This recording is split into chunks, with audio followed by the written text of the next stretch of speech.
because this is fun. And by fun I mean pain. So I'm just gonna back off. Jump attack. That was a terrible idea. They're like vine, snake, lizard things. It unnerves me. It's a tree that's moving. The weird frog, lizard things. And hello everyone, and welcome back to Let's Play Dark Souls. In the last episode, we got through most of the Darkroot Garden that we can do at the moment. In this episode, we're going to finish it off.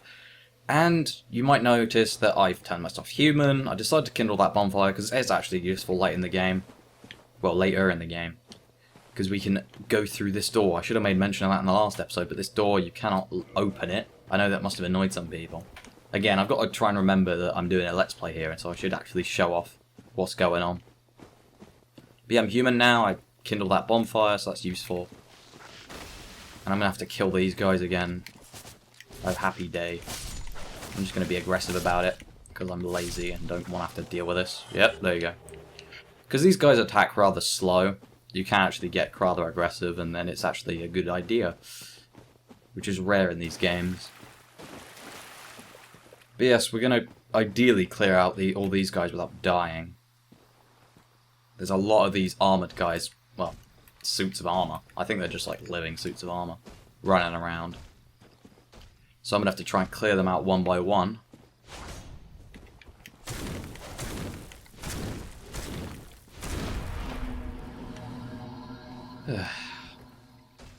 It's going to take a sweet amount of time. Something that's weird is that when you actually get their weapon to use yourself, it actually does some magic damage. But when they use it themselves, it doesn't. Which is weird. You can tell that because it does no chip damage to your health. And this shield doesn't block magic 100%, but it does block physical 100%.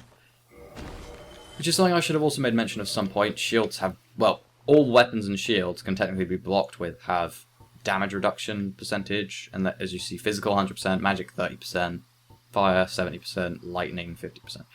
And thinking about that, I should have brought a shield with better magic resistance. Also, speaking of the devil, he dropped his weapon. See there? 100 magic damage. And with an E scaling his intelligence. Unfortunately, this weapon requires 20 strength, which is 40 strength, which we nowhere near have that amount. So I'm probably not going to make use of that. Because I'm not planning on putting up my strength too high. Doing more of a dex playthrough. Also, if I can... Oops. Let's try and stab this guy in the ground. Oh yeah, it did work. I'm just trying to get through this, because this can be a pain, this area. I kind of don't want to wake up his friend there. I just want to fight them one-on-one. Try and lure him over here. Oh, he broke that tree. Utterly despicable. You're supposed to be guarding this forest, mate, not destroying it. Okay. Oh, ooh, that was lucky. Invincibility frame saved me. Spam attacks in his butt. I'll back off and hope my stamina recharges a decent amount. Yeah, these guys aren't too bad if you take this strategy of just get behind them, stab them a lot. And also if you don't get guard broken by them. Because again, they have insane defense. Also, yeah, they're great shields. Cause you to bounce off, so you don't want to attack them while they're guarding. You actually become pretty vulnerable when they do that. And if you aggro a bunch of enemies at once, like, if you do this area as intended, you'll accidentally aggro the trees and the guys at the same time. You have to fight them both at once. And I'm trying to avoid that because, obviously, that's painful. And there's enemies over there. There's some trees. There's a suit of armor. I'm going to try and nab this. Elite Knight Armor. And now, this is really good armor, because you can get it really early in the game. Because you can, technically you can come here as soon as you get to Undead Parish. You don't have to kill that demon to get here, you can just come here straight off the bat. But I'm going to put this armor on, because it's way better, as I'll show you. Way more heavy, but way better than hard leather armor. Also, it has poise note, whereas all of our standard armor did not. This means now that our poise is 86, which is way better than it was. And we still medium roll, because I put a lot of points into endurance. I mean, as you'll see, I'm just about under 50%, I'm pretty sure. Yeah, just about, by like 5 points. So that's good. Useful. Now this armor's way better in defense in basically everything, I'm pretty sure. Yeah, apart from magic and lightning defense, which again is actually silly because we're going to be fighting something to do with magic in a sec. And I've got no good magic resistance, but again, what I like about Dark Souls is that all those numbers and stuff aren't too important. Sorry, I just had to quickly cut it there.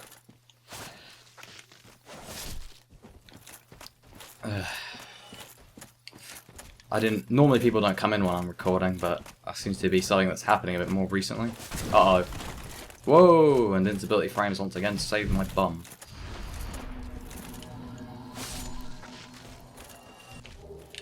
Uh-oh. Okay. Let's try and deal with this guy. Yes, unfortunately, because as you'll see, you can't roll. That's me trying to roll.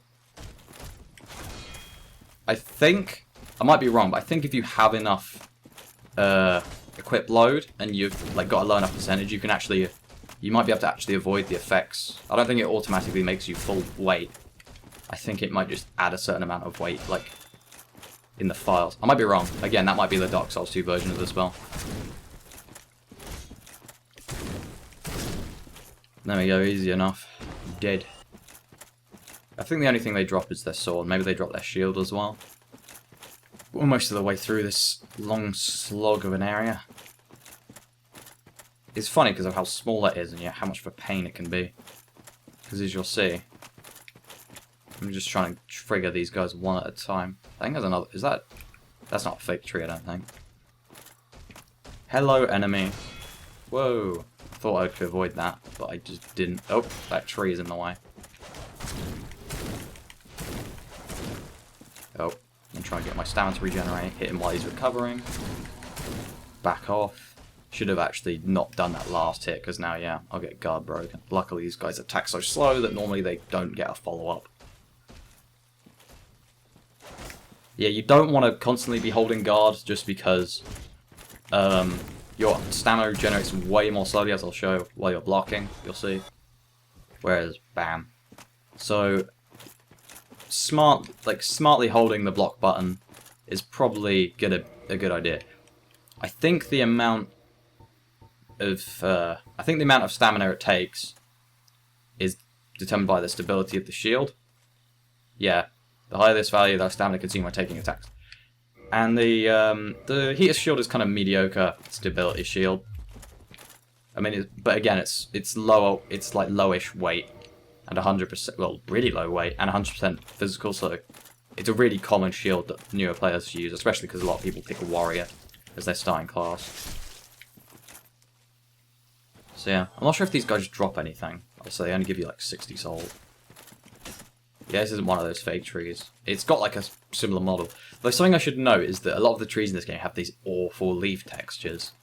If you actually look up, the leaf, it's like, the leaves, I said leaves, that's not how you do it. Are like, it's like Minecraft. It's awful. Just never pay attention to trees in this game. Trees are almost always ugly. I mean, look at that. Ugly trees. This did come out in 2011. It's made by From Software, who aren't famous for their graphical prowess. But then again, they could have made the trees look a bit better.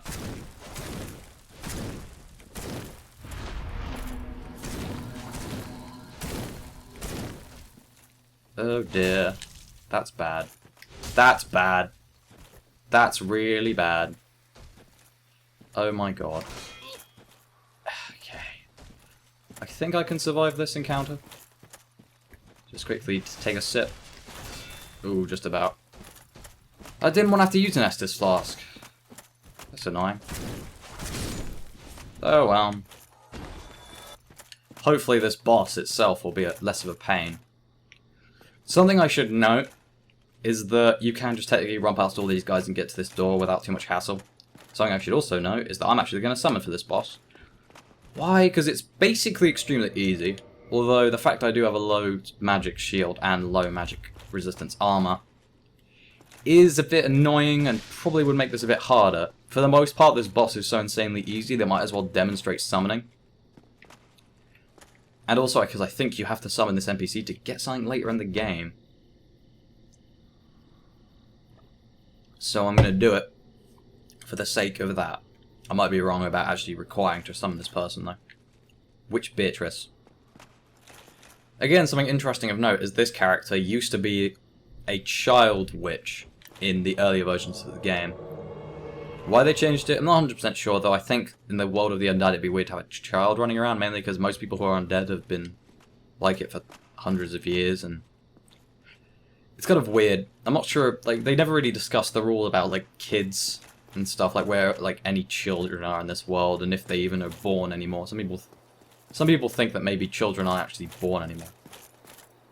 Also, my dog's barking, so I'll just go quickly sort that out before I do the boss. Excusez-moi. And anyway, with that said and done, we're going to go in here. The boss is actually up there in that castle, and we could have... I'm stupid, because I could have shown that that boss actually sits there the whole time you're here. I forgot to mention that. I should have looked at my notes before I started this. But yeah, Witch Beatrice actually makes this fight actually a lot easier, because the most of this boss fight is avoiding attacks that this guy throws at you.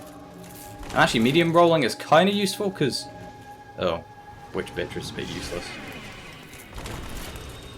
It's mostly about avoiding attacks that this guy throws at you. Oh, my dog won't shut up. Too late now. But Witch Beatrice, again, makes the fight a whole lot easier, because she actually uses range attacks. So she'll just, like, take pot shots at it. Hopefully I can actually demonstrate how you fight this boss as a melee character. Oh, good. Yeah. The butterfly will land at these spots of, like, glowing flowers to regenerate health. You see its health slowly going up. Don't hit it with your stick, Beatrice. Uh-oh, and then it charges up this AoE. Which doesn't do much damage. I think most of the NPCs in this game have rather high health. But yeah, there's a few patches of glowing flowers, and the Moonlight Butterfly will just, like, land at all of them. As you've seen, Beatrice does an insane amount of damage with her magic. Bam. Makes the fight way easier. But then again, it's actually, if I'm brutally honest, it's an easy fight. It's normally just quite a long fight, because you've got to wait for it to land. Although you can just come here with, like, a bow and arrow and just shoot it. And also you can just come here with a really high resistance magic shield and just kill it by just blocking everything. Normally I do this boss a bit later in the game, but I'm doing this in a certain kind of order that you'd expect. And with that, we get the Soul of Moonlight Butterfly, which I should make mention of. Some bosses drop their souls, which we can actually use to make weapons. It's a creation of Seath the Scaleless, which he was mentioned in the opening. A scaleless dragon. Weird looking guy. But yeah, you mostly don't want to use these to actually make, because you can just crush these and get souls for it, but you shouldn't normally do that. Because there's an achievement for crafting all the, like, getting a hold of all the unique weapons in the game, which includes boss weapons. And with this, we get the Watchtower Basement Key, and the Divine Ember, and a Homeward Bone. Which is off this statue which looks a lot like Andre of Ostora. It's not really mentioned whether or not this guy is actually a blacksmith turned to stone, or just a statue, but it's assumed the former. Just because there are things that can turn you into stone in this game. But yes, as I said, I should have made mention of this earlier, but the Moonlight Butterfly is actually on that tower throughout the whole of the area, and I'll show where you can see the tower from in a bit. I kind of forgot to show it though, and it annoys me when I forget to show things. Because I like showing things. But see, this is the bridge. Like, that's the area we went to, and that's the bonfire over there. Down below. You can't really see it that well, because, like, it kind of, some of the area is not rendered. But we'll just quickly make our way back to the bonfire, level up, and then we'll probably end it off. So, yeah. This is kind of taking a bit of a long time to get this whole done. But I'd rather have loads of, like, shorter episodes than, like, a fewer long episodes. Because in the end, people, I can understand it being kind of hard to sit through a 30-minute episode of something. I have trouble with that with some videos where it's like, oh, watching the same thing for that long can be a bit boring. So I try to keep it a bit more concise, even if not much happens per episode, because I'm not doing it completely heavily edited. But in terms of leveling up, we're just going to shove it into endurance until we get to 40. Because we're nearly there at this point, we might as well keep going. And also, is there any soul items I've got? No. I'm going to put the soul of the Moonlight Butterfly in the bottomless box. Just because... Oops, no, don't put the homeward bones in there.